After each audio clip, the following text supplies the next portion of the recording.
Lunch బాక్స్లోకి చాలా సింపుల్గా టేస్టీగా క్విక్గా అయిపోయేలా క్యాప్సికమ్ రైస్ని ప్రిపేర్ చేద్దాం. ఇప్పుడు దీనికి కావాల్సిన పదార్థాలు ఏంటి, దీన్ని ఎలా ప్రిపేర్ చేసుకోవాలనేది చూసేయండి.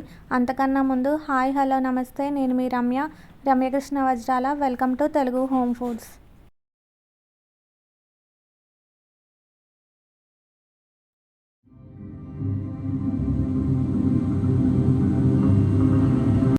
ఈ క్యాప్సికమ్ రైస్ని ప్రిపేర్ చేసుకోవడం కోసం ఫస్ట్ స్టవ్ మీద ప్యాన్ పెట్టుకొని ఒక 2 టేబుల్ స్పూన్స్ వరకు ఆయిల్ని వేసుకోవాలి.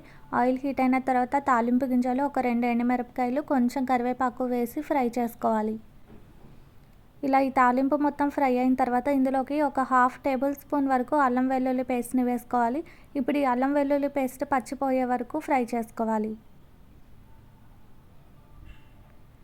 ఇలా 1 నిమిషం వరకు ఫ్రై చేసుకున్న తర్వాత మీడియం సైజ్ ఆనియన్ ఒకదాన్ని తీసుకొని సన్నగా పొడుగ్గా ముక్కలు కట్ చేసుకొని వేసుకోవాలి.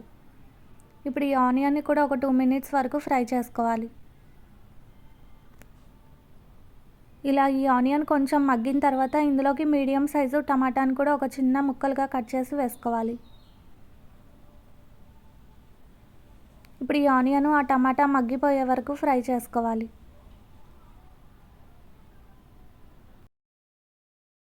ఇప్పుడు ఇదంతా ఇలా బాగా ఫ్రై అయిన తర్వాత ఇందులోకి క్యాప్సికమ్ని తీసుకొని దాన్ని సన్నగా పొడుగ్గా ముక్కలు కట్ చేసుకొని వేసుకోవాలి. ఇక్కడ నేను మీడియం సైజు క్యాప్సికమ్స్ని ఒక 2 తీసుకున్నానండి. మీరు పెద్ద సైజు క్యాప్సికమ్ అయితే ఒకటి వేసుకుంటే సరిపోతుంది.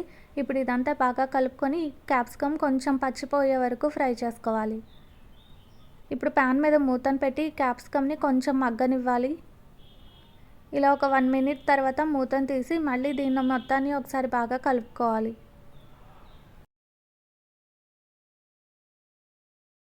ఇప్పుడు ఇందులోకి స్పైసెస్ అన్నిటిని యాడ్ చేసుకోవాలి. పసుపు 1/2 టేబుల్ స్పూన్, తర్వాత సాల్ట్ వేసుకోవాలి. సాల్ట్ ఒక 1 టేబుల్ స్పూన్, తర్వాత కారం వేసుకోవాలి. కారం ఒక 1/2 టేబుల్ స్పూన్.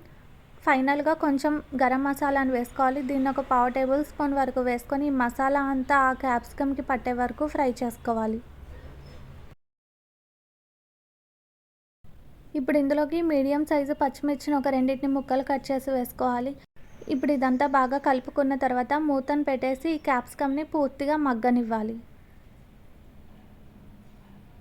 ఇంతవరకు ఈ క్యాప్సికమ్ రైస్ని ఎవరైనా ట్రై చేయని వాళ్ళు ఉంటే ఈ వీడియోలో నేను చూపిస్తున్న విధంగా ట్రై చేసి చూడండి. టేస్ట్ అనేది చాలా బాగుంటుంది.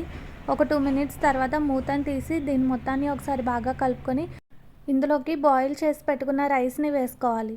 ఇక్కడ నేను ఒక 1 గ్లాస్ వరకు రైస్ని బాయిల్ చేసి పెట్టుకున్నానండి. ఇప్పుడు ఆ రైస్ని ఇందులోకి వేసుకొని ఈ మసాలా అంతా ఆ రైస్లో కలిసే వరకు కలుపుకోవాలి.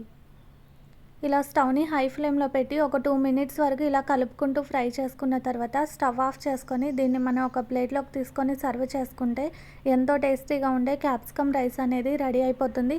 ఇది మనకి మార్నింగ్ బ్రేక్ఫాస్ట్లోకి, లంచ్లోకి, డిన్నర్లోకి దేంట్లోకైనా సరే చాలా టేస్టీగా ఉంటుంది. వీడియో నచ్చినట్టయితే తప్పకుండా ఒక లైక్ చేసి మీ ఫ్రెండ్స్కి, రిలేటివ్స్కి షేర్ చేయండి.